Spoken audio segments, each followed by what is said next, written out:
Hello dear students and upcoming engineers. Because आप engineer बनना चाहते हो, शायद इसीलिए इस वीडियो को देख रहे हो, बट आप कंफ्यूज हो कि आपके लिए क्या बेस्ट होने वाला है। तो आज के इस पर्टिकुलर वीडियो में हम लोग डिस्कस करने वाले हैं कि आपके लिए क्या बेस्ट होने वाला है। हम लोग हर वो पॉइंट को डिस्कस करेंगे, जैसे आपका सैलरी किस में ज्यादा देखने को मिलता है, सिलेबस किस में टफ किस में इजी रहता है, इसके अलावा प्रमोशन किस में जल्दी आपको देखने को मिलता है, प्रोफाइल के बारे में बात करेंगे, यानी कि जॉब प्रोफाइल किसमें इजी जॉब प्रोफाइल रहता है, किसमें hard, it means office work, किसी में फील्ड वर्क। तो सभी चीजों के बारे में लोग डिस्कस करेंगे वन बाय वन करके। हम लोग एज क्राइटेरिया देखेंगे, क्वालिफिकेशन देखेंगे, वैकेंसी देखेंगे, पर ईयर वैकेंसी किसमें आपको ज्यादा किसमें कम देखने को मिलता है। तो इन सभी क्राइटेरिया को डिस्कस करने के बाद एंड ऑफ द वीडियो में आपको ये पता चल जाएगा कि आपके लिए क्या बेस्ट होने वाला है, और उसके बाद उसी का आप प्रिपरेशन कर सकते हो। तो चलिए इस वीडियो को स्टार्ट करते हैं, और वीडियो को पूरा देखना है। वीडियो को पूरा देखने के बाद आपको क्लियर क्रिस्टल हो जाएगा कि क्या होने वाला आपके लिए बेस्ट। तो स्टार्ट करते हैं। सबसे पहले आपके दिमाग में आएगा sir what do you mean by SSC JE and RRB JE. तो एसएससी जेई इट मींस होता है स्टाफ सिलेक्शन कमीशन, यानी कि इसका एग्जाम जो कंडक्ट कराती है वो एसएससी ही कराती है। सेम इसी तरह अगर मैं आरआरबी का बात करूं तो रेलवे रिक्वायरमेंट बोर्ड, यानी कि जो इसका जो एग्जाम लेती है वो कौन लेती है, आरआरबी ही लेती है। जेई मींस जूनियर इंजीनियर का जो पोस्ट निकलता है उसके लिए आता है। ओके, ना हम लोग सेकंड पॉइंट का बात करेंगे। और एक चीज मैं यहाँ पे आपको बोलूंगा कि जो भी हम लोग पॉइंट का डिस्कस करेंगे ना, देखेंगे उसमें से कौन विनर है। इट मींस एग्जाम पैटर्न में कौन विनर रहता है, यानी किसका इजी रहता है, सैलरी किसमें ज्यादा रहता है वो विनर हो जाएगा। जॉब अगर मैं प्रमोशन का बात करूं तो किसमें जल्दी प्रमोशन मिलता है तो वो विनर हो जाएगा। और एंड ऑफ द वीडियो में आपको ये पता चलेगा कि किसके लिए कौन सा बेस्ट रहेगा। आपको किसी को सैलरी ज्यादा है तो आप उसको सिलेक्ट कीजिएगा, किसी के लिए अगर सिलेबस इजी चाहिए तो आप उसको सिलेक्ट कीजिएगा, किसी के लिए प्रमोशन इंपॉर्टेंट जल्दी चाहिए तो आप उसको सिलेक्ट करके आप डिसाइड कर सकते हो कि क्या होने वाला आपके लिए सही। ठीक है, तो देखो एग्जाम पैटर्न पहले हम लोग बात करते हैं इसके बारे में। एग्जाम पैटर्न देखो, एग्जाम पैटर्न दोनों का है। अब यहाँ पे बहुत ज्यादा डिफरेंस है इन दोनों के बीच में, इसीलिए इस पॉइंट को मैं लिया हूं। क्या है डिफरेंस है, देखो अगर बात करेंगे दोनों में दो होता है, दो टेस्ट होता है, एक प्री होता है, एक मेंस होता है, फिर बोल सकते हो सीबीटी 1 सीबीटी 2। सेम इसी तरह CBT 1 CBT 2, but the different is अगर मैं बात करता हूं एसएससी जेई का, तो यहां पे आपको प्री में 200 मार्क का क्वेश्चन देखने को मिलेगा। एक नंबर का एक क्वेश्चन रहता है, 1/3 नेगेटिव होता है, तो 200 नंबर का रहता है क्वेश्चन, 200 मार्क का। बट यहां पे आपको 100 देखने को मिलता है टेक का क्वेश्चन, ठीक है, और 100 आपको देखने को मिलेगा नन टेक का देखने को मिलेगा। अगर बात करेंगे मेंस में, तो मेंस में पूरी तरह से आपका सब्जेक्टिव रहता है, मतलब पूरी तरह से ये मेरा टेक्निकल रहता है, टेक रहता है नाउ। तो यहां से क्या होता है, अब हम लोग बात करते हैं पहले आरआरबी जे का, देन आपको समझ में आएगा कि क्यों दोनों में डिफरेंस है। अगर मैं यहां देखो तो यहां सबसे पहले जो आपका सीबीटी 1 है वो प्योर आपका नन टेक रहता है, मतलब यहां पे टेक्निकल देखने को नहीं मिलेगा। तो यहां पे टेक्निकल वाला स्टूडेंट के लिए थोड़ा सा लॉस हो जाता है, बिकॉज एज ए इंजीनियर हम लोग का टेक बहुत अच्छा रहता है कंपैरिजन की तुलना में। अगर मैं ननटेक का बात करूं तो ननटेक हम लोग उतना अच्छा नहीं रहता। हाँ, बहुत सारे स्टूडेंट का टेक और ननटेक दोनों अच्छा रहता है, बट फिर भी मैं अगर अधिकतर रेशियो का मैं बात करूंगा तो उन लोग का टेक्निकल अच्छा रहता है। तो सीबीटी 1 ऑब्वियसली बात है, जिस बच्चा का ननटेक अच्छा वही क्वालिफाई कर जाएगा। तो जो बच्चा ज्यादा टेक्निकल में फोकस करता है और जिसका स्ट्रॉन्ग रहता है टेक्निकल, वो ननटेक अगर उसका वीक है तो वो सीबीटी 1 क्वालिफाई नहीं कर पा सकता है आरआरबी जेई का। तो यहाँ पे आरआरबी को भी गलत बात है, इसके लिए प्रोटेस्ट भी हुआ था, क्योंकि देखो आप अच्छा इंजीनियर अगर चाहते हो तो उसका टेक्निकल तो अच्छा रहेगा, तो ननटेक थोड़ा सा उसका वीक रह सकता है। तो यहाँ पे ये नहीं बोल रहे कि इसमें आप टेक जो है सिर्फ टेक ही रखो, बट ननटेक और टेक दोनों रखना चाहिए। बट इसमें एक कंडीशन ये है कि सिर्फ आपको यहाँ देखने को मिलता है ननटेक ही। सीबीटी 2 में आपको टेक और नॉन टेक दोनों देखने को मिलता है। तो यहां पे विनर जो है एग्जाम पैटर्न में कौन विनर होता है, आपका विनर यहां पे हो जाता है एसएससी जेई। बिकॉज दोनों में देखो, पहला वाला में 100 नंबर का टेक और दूसरा वाला में प्योर टेक, सब्जेक्टिव आपको डिस्क्रिप्टिव लिखना पड़ता है। तो दोनों में आपको टेक देखने को मिला, लेकिन आरआरबी जेई में पहला वाला में तो प्योर आपका ननटेक रहता है, और सेकंड में भी सीबीटी 2 में भी आपको ननटेक देखने को मिलेगा। तो अगर ननटेक आपका अच्छा टेक के साथ तो आप आरआरबी में जाना, लेकिन इजी सिलेबस के बेसिस में अगर बात करूं टेक्निकल के बेसिस पे, तो आपके लिए बेस्ट कौन सा होने वाला है, इजी एसएससी जेई। तो चलो इसमें विनर हो गया ये। आगे बात करते हैं हम लोग, देन बात करेंगे दोनों में डीवी और मेडिकल होता है। एंड आरआरबी जेई में देखो और थोड़ा टफ है। टफ क्यों है, बिकॉज इसमें आपको साइको टेस्ट भी होता है कुछ पोस्ट के लिए, जैसे आपका असिस्टेंट स्टेशन मास्टर के लिए होता है, असिस्टेंट लोको पायलट के लिए होता है, और मोटरमैन। इन 3 पोस्ट के लिए आपको loco pilot, generally in 3 post के लिए आपको साइको टेस्ट देना पड़ता है, जो कि आपका सीबीटी 1 सीबीटी 2 के बाद होता है। देन आपका डीवी होगा एंड आपका मेडिकल लास्ट में होने वाला है टेस्ट। ठीक है, तो ये है आपका एग्जाम पैटर्न दोनों का। ना बात करते हैं अगर एज का, एज का यहाँ पे बात करते हैं। एज अगर मैं बात करूं एसएससी जेई का तो 18 से लेकर 32 साल तक दिया जाता है। वहीं अगर आरआरबी जेई का बात करूं तो 18 से 33, मतलब यहाँ पे आप बोल सकते हो ये विनर हो जाएगा, लेकिन हाँ 1 ईयर का आपको ज्यादा देखने को मिलता है आरआरबी जेई में। और ये जो आपका नॉर्मल एज दिया गया है, अगर आप किसी भी कैटेगरी से बिलोंग करते हो तो आपको उसका ज्यादा रिलैक्सेशन देखने को मिलता है। अगर मैं बात करूं एसटी एससी का तो एसटी एससी में जो है आपको देखने को मिलता है 5 ईयर देखने को मिलता है, 5 ईयर। एंड ओबीसी में बात करूं तो आपको 3 ईयर देखने को मिलता है, और पीडब्ल्यूडी में वगैरह में 10 ईयर देखने को मिलता है। तो अपने अपने कैटेगरी के अकॉर्डिंग आप देख लेना कि कितना आपको रिलैक्सेशन मिल रहा है, ठीक है। तो यही रहता, 5 ईयर रहता एसटीएससी एंड 3 ईयर रहता ओबीसी ना। तो इसमें विनर कौन हो गया, 1 साल ही ज्यादा बट हो गया मेरा आरआरबी जेई। आगे बढ़ते हैं हम लोग, नेक्स्ट देखते हैं क्वालिफिकेशन। दोनों के लिए क्वालिफिकेशन कोई डिफर नहीं है। अगर आप डिप्लोमा की हो, बीटेक की हो, यानी डिप्लोमा पॉलिटेक्निक की हो या फिर बीटेक किसी भी स्ट्रीम से की हो, तो आपके लिए दोनों को आप अप्लाई कर सकते हो। बस मोस्ट ऑफ द केस में ये देखा जाता है कि एसएससी जेई में अधिकतर जो वैकेंसी रहता है वो सिविल के लिए रहता है। देन आता है इलेक्ट्रिकल के लिए, सबसे कम जो वैकेंसी देखने को मिलता है वो मैकेनिकल वाले को देखने को मिलता है। तो मोस्ट फेवरेबल आपका, अगर आप सिविल से हो तो आप अप्लाई कर सकते हो एसएससी जेई। आज के टाइम पे किसी भी फॉर्म अगर देखे तो सबसे ज्यादा वैकेंसी सिविल को ही देखने को मिलता है, लेकिन हाँ आरआरबी जेई में आपका मैकेनिकल का थोड़ा ज्यादा सीटें देखने को मिलता है, ठीक है। तो यहाँ पे अगर मैं बात करूं क्वालिफिकेशन दोनों तो सेम है। सैलरी का बात करते हैं। सैलरी में अगर मैं बेसिक पे का बात करूं ना तो बेसिक पे आपका है 35,400, ये आपका दोनों में है। इसमें भी कितना है, 35,400 है, ये आपका बेसिक पे है। बट द पॉइंट इज यहाँ पे आपको एक्स्ट्रा मिलता है अलाउंसेस वगैरह। तो अलाउंसेस वगैरह मिल के दोनों में 50 प्लस चल जाता है। मैं आपको दिखाऊंगा स्टूडेंट को जो मिला है सैलरी, उसको मैं स्लिप आपको दिखाऊंगा, वो मैं लाया हूँ। तो अगर मैं बात करूं इन हैंड जो आपको पर मंथ मिलने वाला वो 50,000 के आसपास मिलेगा। और अगर मैं बात करूं आरआरबी जेई में तो इसमें थोड़ा सा 4-5 हजार का डिफर होता है, यानी कि आरआरबी जेई में ज्यादा सैलरी होता है 4-5 हजार का। और इसके अलावा इसमें आपका ये 50 जो आपका है ना, ये आपका 60-70 भी जा सकता है। बिकॉज रेलवे में क्या होता है, आपको अलाउंसेस ज्यादा देखने को मिलता है। कभी आपको नाइट शिफ्ट करना पड़ा या फिर ज्यादा करना पड़ा तो एचआरए डीए ये सभी चीजें जो है आपको ज्यादा देखने को मिलता है। इसलिए सैलरी के बेसिस में आपका विनर होता है आरआरबी जेई। तो अगर आपको ज्यादा पैसा कमाना है तो आप आरआरबी जेई को जा सकते हो। और ज्यादा पैसा कमाना कोई बुरी बात नहीं है, अगर आप मेहनत करते हो ऑब्वियसली आप हकदार हो ज्यादा पैसा कमाने का, राइट, ठीक है। तो अगर सैलरी के बेसिस में बात करें तो विनर हम लोग का होता कौन, आरआरबी जेई। अगर हम लोग बात करेंगे वैकेंसी का, वेरी वेरी इंपॉर्टेंट, तो वैकेंसी अगर आप देखोगे ना तो पर साल मेरा एसएससी जेई का निकलता है। बट कितना निकलता है, 1000 के आसपास निकलता है, 1200-1300। इससे प्रीवियस में जो निकला था वो 1600 के आसपास निकला था, ठीक है, 1600 प्लस निकला था। लेकिन अगर मैं बात करूं आरआरबी जेई में तो ये टाइम तो लेता है, 3 से 4 साल के बाद आपको वैकेंसी देखने मिलेगी, लेकिन हाँ एकदम छप्पर फाड़ के वैकेंसी में देखने को मिलेगा। इट मींस अगर मैं बात करूं 2019 में जो वैकेंसी निकला था आरआरबी जेई का, उसमें 13,000 प्लस वैकेंसी था, 13,400 के आसपास कुछ वैकेंसी था। तो समझ रहे हो ना, ये पूरा का पूरा कसर निकाल देता 3-4 साल का। इसमें देखो पर ईयर अगर 1 ईयर के भी हम जोड़ेंगे तो 4 साल में 4,000 सीट निकलना चाहिए, लेकिन निकलता कितना, 15,000 के आसपास। तो अगर सीट के बेसिस पे मैं बात करूं ना तो 100% यहाँ पे विनर होता है RRB JE. But the point is कि इसमें थोड़ा टाइम लेता है, 3 या 4 साल के बाद आपको वैकेंसी देखने को मिलेगा। बट आप तैयारी कर सकते हो, अगर आप डिप्लोमा या फिर बीटेक में हो तो 1 साल पहले से आप प्रिपरेशन करना स्टार्ट कर दो। जैसे आप क्वालिफाई करते हो उसके बाद आप अप्लाई कर सकते हो एंड 1 ईयर के अकॉर्डिंग आपको देखने को मिलेगा आरआरबी जेई का वैकेंसी।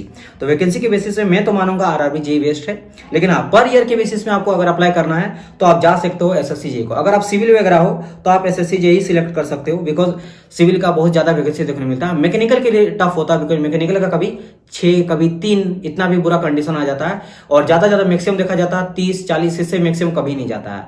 तो इस बेसिस पे आप अपने अकॉर्डिंग देख लेना कि क्या आपका क्राइटेरिया है, एग्जाम पैटर्न है और आपका या फिर वैकेंसी वगैरह है। अभी तो ये पॉइंट हो गया यहाँ पे डिस्कस किया, अभी और हम लोग डिस्कस करने वाले हैं ना। अब हम लोग बात करते हैं और कुछ चीजों के बारे में जिसको पता होना चाहिए, जैसे ऑर्गेनाइजेशन, किस जगह पे किस ऑर्गेनाइजेशन में आपको मिलने वाला है जेई का पोस्ट, उसके बारे में डिस्कस करते हैं। अगर मैं बात करूं एसएससी जेई का तो एसएससी जेई में सिविल के लिए पोस्ट होता है, मैकेनिकल के लिए रहता है और इलेक्ट्रिकल के लिए रहता है मैक्सिमम। कहां पे तो आपको देखने को मिलेगा CWPRS यानी कि central water power research centre में आपको देखने को मिलेगा। इसके अलावा DQ यानी कि डायरेक्टोरेट ऑफ क्वालिटी इंश्योरेंस भी देखने को मिलेगा, ठीक है। इसके अलावा NTRO यानी नेशनल टेक्निकल रिसर्च ऑर्गेनाइजेशन में देखने को मिलेगा, सेंट्रल वाटर कमीशन में, MES में, CPW में, फराका बैरेज में और BRO में यानी कि बॉर्डर रोड ऑर्गेनाइजेशन में। ये सभी ऑर्गेनाइजेशन है जहां पे आपको मिल सकता है अपना पोस्ट, जेई का पोस्ट, और आपको वहां पे एज ए जेई आपको वहां पे काम करना पड़ेगा। और ये सभी का सभी जो आपका ग्रुप बी का पोस्ट होता है, ध्यान रखना एसएससी जे का ग्रुप बी का पोस्ट होता है। लेकिन मैं अगर बात करूं आरआरबी जे का, तो ये आपका ग्रुप सी का पोस्ट होता है। यही दोनों में डिफरेंस होता है। बट सैलरी के बेसिस में अगर बात करूं तो आपको ग्रुप सी यानी कि आरआरबी जे में ही ज्यादा मिलता है, बिकॉज वो थोड़ा टफर वर्क होता है। टफ वर्क क्योंकि आपको रिस्क वाला वर्क होता है ना। आप कभी भी, ये आपका ऑफिस वर्क होता है तो आप छुट्टी ले सकते हो एसएससी जे में, लेकिन आरआरबी जे में आप चाह के छुट्टी नहीं ले सकते हो जब तक वो अलर्ट ना करे। बिकॉज अगर आप किसी भी जैसे स्टेशन मास्टर हो तो आप स्टेशन छोड़ के तो नहीं जा सकते हो ना। तो दैट इज थोड़ा ये ज्यादा रिस्पॉन्सिबल होता है, जिस बेसिस पे आपको ज्यादा अलाउंसेस वगैरह भी मिलता है, पैसे भी आपको सैलरी ज्यादा मिलता है, इजंट इट। अगर मैं बात करूँ इसमें कौन कौन सा पोस्ट रहता है, एज ए जेई का रहता है, जूनियर इंजीनियर का, एक जूनियर इंजीनियर आईटी में रहता है, ठीक है, इंफॉर्मेशन टेक्नोलॉजी में रहता है, एक आपका रहता है डीएमएस यानी कि डिपोर्ट मटेरियल सुपरिटेंडेंट, और एक रहता है सीएमए यानी केमिकल एंड मेट्रोलॉजिकल आपका असिस्टेंट। तो ये कुछ पोस्ट हो गया जो देखने को मिलता है इसमें। नाउ ऑर्गेनाइजेशन हो गया। अब बात करते हैं प्रमोशन किस में आपको ज्यादा देखने को मिलता है। तो ऑब्वियसली यहाँ पे प्रमोशन में विनर कौन होता है आपका, आरआरबी जे। अच्छा, अगर मैं पोस्ट ऑर्गेनाइजेशन का बात करूं तो ज्यादा ऑर्गेनाइजेशन आपको कहां देखने को मिलता है, यानी ज्यादा पोस्ट कहां देखने को मिलता है, एसएससी जेई में। एसएससी जेई में ज्यादा पोस्ट देखने को मिलता है। अच्छा, और एक मैं अंतर बता दे रहा हूं इन दोनों में। अगर एसएससी जेई का बात करें तो ये आपका ऑफिस वर्क होता है। क्या है ऑफिस वर्क मीन्स क्या होता है, अधिकतर आप जिस जगह पे चल जाओगे ना, आपको ऑफिस में ही रह के काम करना है। मैं आपको और भी बताऊंगा, कंपेरिजन दिखाऊंगा। लेकिन अगर मैं बात करूंगा आरआरबी जेई का, तो ये आपका कैसा होता है, ये थोड़ा फील्ड वर्क होता है, फील्ड वर्क होता है। लेकिन हाँ, अंतर और डिफरेंस है। जैसे एक आपका यहाँ पे क्या प्रॉब्लम हो जाता है, अगर आप बीआरओ में जाते हो, बीआरओ ये लास्ट वाला जो है बीआरओ यानी बॉर्डर रोड ऑर्गेनाइजेशन, यहाँ अगर चल जाओगे तो दिक्कत कनेक्टिविटी का बहुत ज्यादा होता है। मतलब नेटवर्क इसे आपको देखने को मिलेगा, थोड़ा लोकल रीजन में आपको दे देता है आपका पोस्ट, तो थोड़ा दिक्कत हो सकता है। बट यहाँ पे अगर आरआरबी जे का बात करेंगे तो आरआरबी जे में आपको कहीं भी देगा, वो सेंट्रल रीजन में ही आपको देगा, जहां भी आपका जितने भी आपका जोनल है रेलवे का, वहीं आपको मिलने वाला है, इजंट इट। ओके, तो बात करते हैं आगे हम लोग। जैसे ऑर्गेनाइजेशन के बाद देखने वाले थे हम लोग प्रमोशन। तो प्रमोशन का अगर बात करेंगे एसएससी जेई का, तो बहुत ही ज्यादा टाइम लेता है, 8 से लेकर 10 साल, कभी ये 10 से लेकर 12 साल का भी टाइम ले लेता है। तो आप अगर प्रमोशन होगा तो आप बनते हैं SSC executive engineer, and then उसके बाद प्रमोशन जो होगा आप बनोगे सीनियर सेक्शन इंजीनियर। अच्छी बात यह है कि बहुत सारे ऐसे बीटेक कैंडिडेट जो है वो आईएएस का क्वालिफाई करके सीनियर सेक्शन इंजीनियर बनता है। तो आप अगर एज ए डिप्लोमा कैंडिडेट भी जाते हो जेई के पोस्ट में, तो आप जो आईएएस के एग्जाम से पोस्ट मिलता है वो आपको मिल सकता है। तो सीनियर सेक्शन इंजीनियर आप बन सकते हो, इजंट इट। अगर बात करेंगे हम लोग आरआरबी जेई का, तो इसमें थोड़ा जल्दी आपको प्रमोशन देखने को मिलता है। 4 से लेकर 5 साल, मैक्सिमम 6 साल तक जाता है, आपको प्रमोशन देखने को मिल जाता है। जैसे आपको पहला प्रमोशन देखने को मिलता है एसएससी यानी सीनियर सेक्शन इंजीनियर, देन आपको मिलता है असिस्टेंट डिविजनल इंजीनियर, फिर मिलता है आपको डिविजनल इंजीनियर, और लास्टली आपको मिलेगा सीनियर डिविजनल इंजीनियर। तो ये आपको पोस्टेड देखने को मिलेगा। तो ऑब्वियसली बात है, जितना ज्यादा प्रमोशन उतना ज्यादा सैलरी भी इंक्रीज होता है। तो सैलरी के टर्म पे, और आपको अगर मैं बात करूं प्रमोशन के बेसिस में, तो यहाँ पे विनर आरआरबी ही होता है जेई। और हम लोग बात करते हैं अब जॉब प्रोफाइल के बीच में। भाई ये सभी तो सर पता चल गया किसका इजी रहता है। मैं अगर मान लो आप जॉब ले ली, तो कहाँ आपको काम करने के लिए ज्यादा फेवरेबल कंडीशन आपको मिलने वाला है, उस बेसिस पे अगर मैं डिस्कस यहाँ पे करूं, तो सबसे पहले बात करते हैं आरआरबी जे का।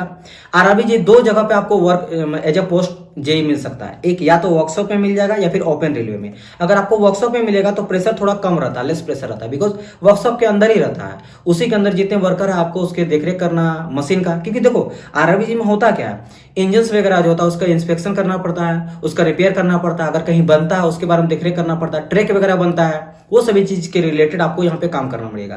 तो अगर वर्कशॉप में आपको मिला है पोस्ट तो आपको कम प्रेशर है, लेकिन अगर आपको ओपन रेलवे मिल गया तो हाई प्रेशर है। ओपन रेलवे में नाइट में शिफ्ट लग सकता है, आपको ट्रेवल भी कर सकता है। तो ये सभी चीज मेरा डिपेंड करता है ना। अगर हम लोग बात करेंगे एसएससी जेई, तो मैंने पहले कहा था कि जॉब प्रोफाइल के बेसिस पे आपको एसएससी जेई बेस्ट है। किसको अगर मतलब एक तरह से ऑफिस में बैठ के काम करना है तो आप सिलेक्ट कर सकते हो एसएससी जेई। यहाँ कोई विनर नहीं है, किसी को भाई दोनों पसंद है, किसी को भाई घूमना पसंद है, पूरा ऑल इंडिया टूर करना है, तो आप जा सकते हो आरआरबी जेई, यहाँ पे आपको टूर कर सकता है। इसमें भी अगर वर्कशॉप मिल गया तो वहां पे आप रह सकते हो। इसमें भी वो आपको इंडिया टूर कराएगा ऐसा बात नहीं है, क्योंकि यहाँ पे जितने भी आप देखिए ना पोस्टेस के बारे में बात की, पोस्ट जितना था, जितना ऑर्गेनाइजेशन था, वो इंडिया के किसी भी कोना में रहता है और किसी भी कोना में आपको पोस्ट करा सकता है। और हाँ, और एक चीज मैं बता दे रहा हूँ यहाँ पे, अगर मैं यहाँ पे ऑर्गेनाइजेशन का बताऊँ एसएससी जेई, तो ये पूरा जो है आपको ट्रेवल कराते रहेगा। कभी आपको हिमाचल प्रदेश दे दिया, कभी यूपी दे दिया, कभी दिल्ली दे दिया, कभी मुंबई दे दिया, तो ये आपको चेंज कराते रहेगा। लेकिन अगर मैं आरआरबी जेई का बात करूं तो एक जगह पे आप अगर जेई बन गए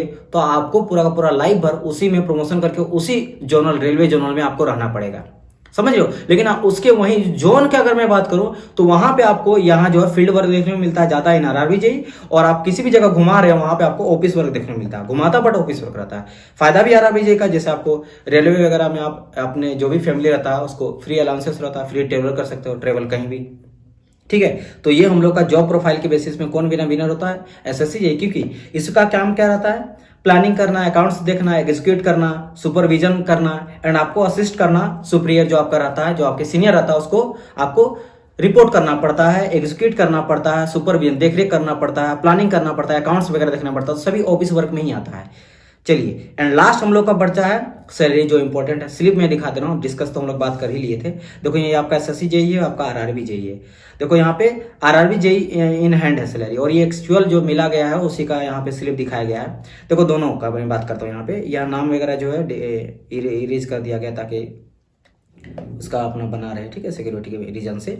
देखो यहाँ से अगर मैं यहाँ पे बात करूँ तो टोटल जो उसको मिला है, देखो यहाँ पे लगभग आपका 50,000 के अप्रोक्स है, 50 के 50,000 के आसपास है, ठीक है। और यहाँ पे कुछ अलाउंसेस भी यहाँ पे दिया है, 6,000 के आसपास अलाउंसेस है, तो यहाँ से देखोगे तो 50 प्लस के चल जाता है, इजंट इट। अगर यहाँ पे आप देखोगे तो ग्रोस सैलरी आपका बना 53 के, जिसमें से आपका बहुत सारा चीज एक्स्ट्रा अलाउंसेस है, 4,000 2,000 ये सभी चीज को वो काटती है, और काट के आपको इन हैंड मिल रहा है 46 के आपको मिला। बट यहाँ पे अलाउंसेस बहुत ज्यादा मिलता है। और चीज मैं बता रहा हूँ, ये जरूरी नहीं है कि सैलरी यही आपका रहता है, आपको डिपेंड करता है आप किस डिपार्टमेंट पे हो, कितना आपका अलाउंसेस मिल रहा है, एचआरए वगैरह मिल रहा है, डीए कितना मिल रहा है, तो इस बेसिस से वेरी करते रहता है। बट ज्यादा आपको देखने को मिलता है आरआरबी जेई में। आरआरबी जेई में अगर मैं बात करूं आपका ट्रेनिंग पीरियड में तो 35 के आसपास मिलता है, 35, और ये 40 के आसपास चल जाता है। और जैसे आप ट्रेनिंग आपका खत्म हो जाता है देन आपको 50 के आसपास मिलेगा। तो यहाँ पे हम लोग का वीडियो होता है खत्म। तो इस बेसिस पे आप क्या समझ में आया कि अगर आपको ज्यादा सैलरी कमाना है, भाई सिंपल सा लॉजिक है, तो आपको सिलेक्ट करना है आरआरबी जेई। अगर आप देखोगे सिलेबस कौन सा इजी है तो आप जा सकते हो एसएससी जेई। अगर आपका टेक और नॉन टेक दोनों अच्छा है और सैलरी भी अच्छा चाहिए तो आप आरआरबी जेई को जा सकते हो। लेकिन हाँ, अगर आपको पर ईयर फाइट करना है तो एसएससी जेई, और आप थोड़ा टाइम लेके कंज्यूम करना चाहते हो, अच्छा जॉब चाहते हो, तो आप आरआरबी जेई को जा सकते हो। मेरा अकॉर्डिंग अगर मेरा मानिएगा तो मुझे अच्छा लगता है आरआरबी जेई। मानते हैं कि इसमें नन टेक और टेक दोनों है, बट एज आज के टाइम पे हर बच्चा को अगर कंपटीशन फाइट कर रहा है तो उसका टेक्निकल के साथ साथ नन टेक भी अच्छा होना चाहिए, तभी जाके अदर कंपटीशन को भी फाइट कर सकता है। हर जगह पे आपको नन टेक देखने को मिलता ही मिलता है। और as a technical student non tech उतना टफ पूछता नहीं है, आपसे कम ही पूछा जाता है, उतना टफ नहीं पूछा जाएगा। बट बाकी चीजों के रीजन से काफी आपका अच्छा रहता है RRB JE. SSC JE office work के लिए काफी अच्छा हो सकता है। प्रमोशन के बेसिस पे भी आपको आरआरबी जेई विनर हुआ था। तो यहां से आप अपना अंदाजा लगा लेना, और जो आपके लिए बेस्ट रहेगा वहां उस चीज का आप तैयारी कर सकते हो। और इसका कंप्लीट एक सीरीज आने वाला है आरआरबी जेई और एसएससी जेई का। अभी ये कंपैरिजन मैंने कहा, इसके बाद जो आने वाला है मैं बताऊंगा कि एसएससी जेई का सिलेबस क्या होता है, फिर मैं बताऊंगा आपको आरआरबी जेई का सिलेबस क्या आता है, कटअप कितना जाता है, कौन सा बुक आपको फॉलो करना चाहिए, कहां से आपको मटेरियल परचेस करना चाहिए, या फिर आप फ्री में भी प्रोवाइड, अगर फ्री में आप देखना चाहते हो यूट्यूब से तो कौन सा यूट्यूब चैनल को आपको फॉलो करना चाहिए। तो सभी चीजों के बारे में 1 बाय 1 करके मैं बताते चलूंगा। ट्रेनिंग पीरियड कैसा होता है, ट्रेनिंग के बाद आपको कितना सैलरी मिलता है, क्या वर्क करना पड़ता है, तो इसका एक अच्छा खासा पूरा का पूरा आपको एक हेल्पफुल गाइड वीडियो मिलने वाला है 1 बाय 1 करके सारी सीरीज। तो आप कंप्लीट सीरीज को देखिएगा, काफी हेल्पफुल आपका होगा। तो चलिए मिलते हैं नेक्स्ट पार्ट में, तब तक के लिए goodbye and God bless you all. और अगर अच्छा वीडियो लगा तो प्लीज इसको लाइक कीजिए, शेयर कीजिए ज्यादा से ज्यादा बच्चों तक, ताकि उन लोगों को भी पता चले कि क्या डिफरेंस होता है और उसके लिए क्या बेस्ट होने वाला है। मिलते हैं हम लोग नेक्स्ट पार्ट में। Bye bye guys.